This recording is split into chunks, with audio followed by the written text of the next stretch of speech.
So guys, ito nga lulutuin natin. So, tatlong piraso lang yung dugo natin. So, I think 1.5 lang ng ganitong lulutuin ko. Ang kalahati nito itira ko sa sinigang. Ayan. Sige guys, maghiwa na tayo.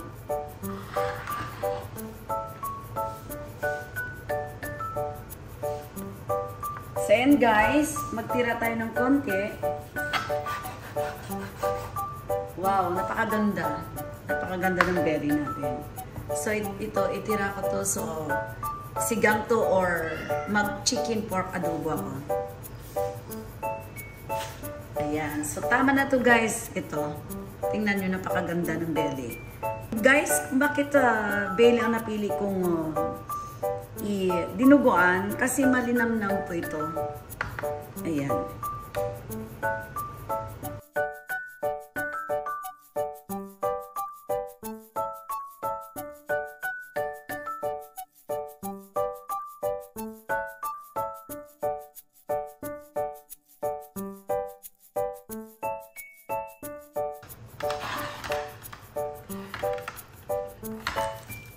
So guys, itong dugo natin, ibababad ko to siya ng 2 hours sa suka. Mag-mix ako ng 1 cup na suka dito guys, para matanggal yung lansa niya.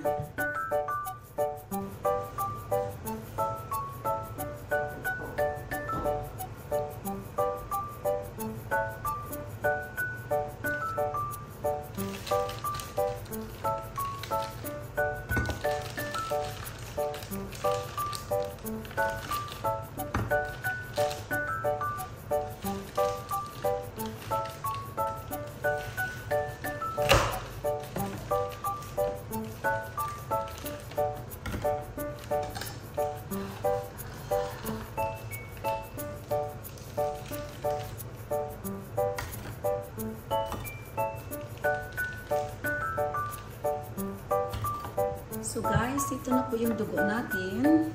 Ayan. So ibababad ko yan siya guys sa suka. Babad ko siya sa 1 cup ng suka for 2 hours.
Ayan guys, naka-ready na po yung sangkap natin.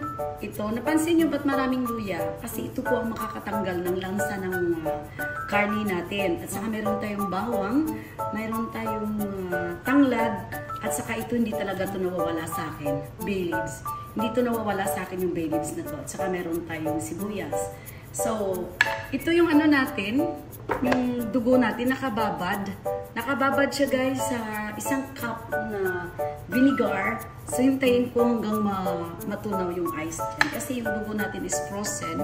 So, pero pure yan siya guys. So, kailangan muna natin i-defrost siya. Ayan. Kailangan natin ipamelt muna siya. Ayan.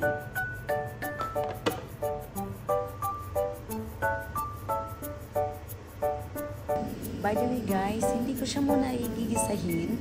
Ipapadry ko muna siya dito sa kawali para matanggal yung lamsa niya. Kasi guys, pag diretso natin yan igigisa, meron siyang amoy talaga ng mga karne yan. So kailangan bago natin igisa ang mga karne, kailangan natin gawin ganito. By the way guys, pinapamantika ko pala ito siya. Kasi pagkatapos dito, tatanggalin ko yung mantika. Saka ko siya igisa. Kasi dyan ito guys, so mataba siya. So kailangan ko siyang pamantika muna. And then saka ko siya igisa.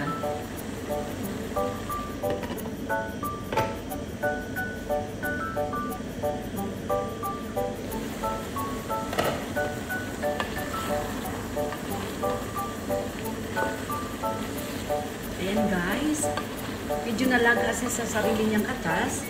And then, hayaan natin siyang magmantika para pag lumabas na yung mantika guys, tatanggalin natin.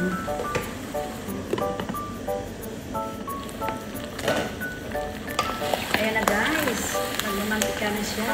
Ayan, maraming mantika. Tatanggalin natin ito siya guys. Tanggalin natin itong mantika na.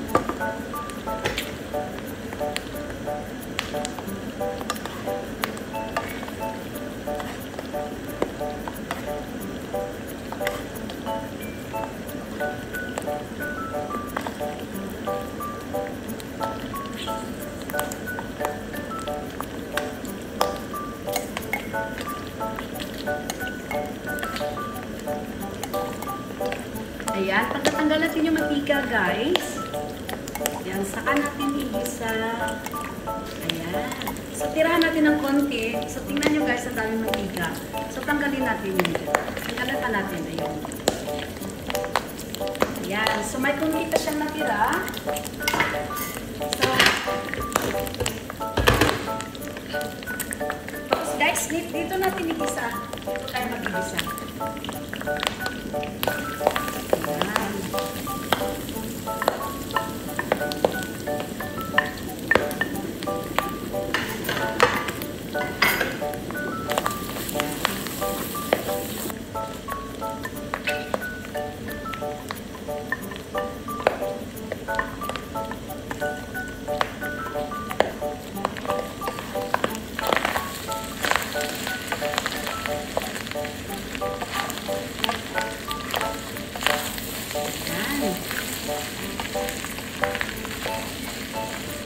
Ayan, maraming babies yan.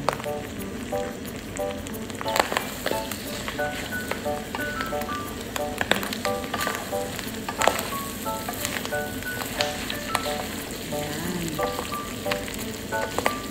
Ito ang nagpapalinamnam sa ano. Ito nagpapalinamnam sa dinuguan. Ito.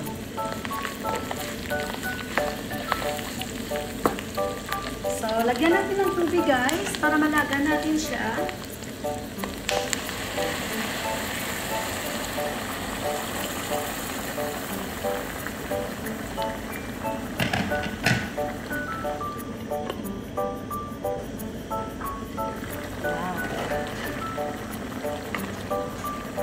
By the way guys, buti ko na ito nakinupan. Ayan. Para medyo manghang ang dinuguan natin.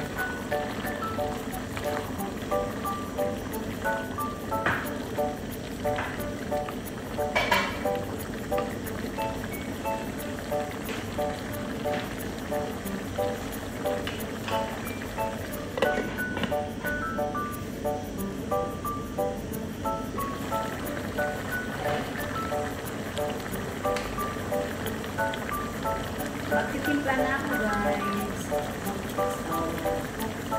ayan, maglagay ako ng seasoning. Ito seasoning guys. Tsaka siya.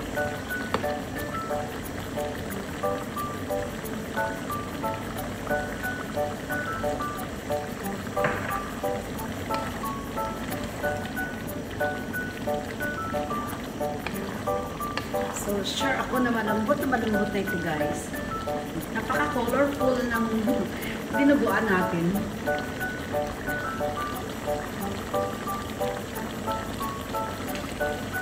Ayan guys, ready na yung dinuguan natin. So maglagay na ako ng dugo guys.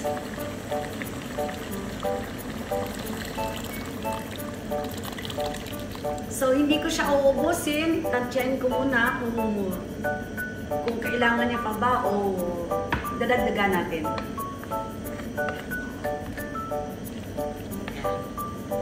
So I think medyo kulang pa.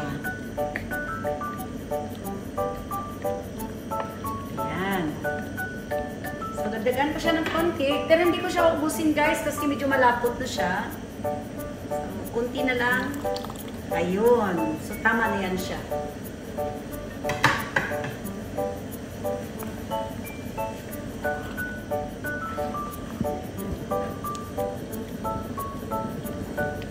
Wow, sobrang lapot yung dinuguan natin. Ayun.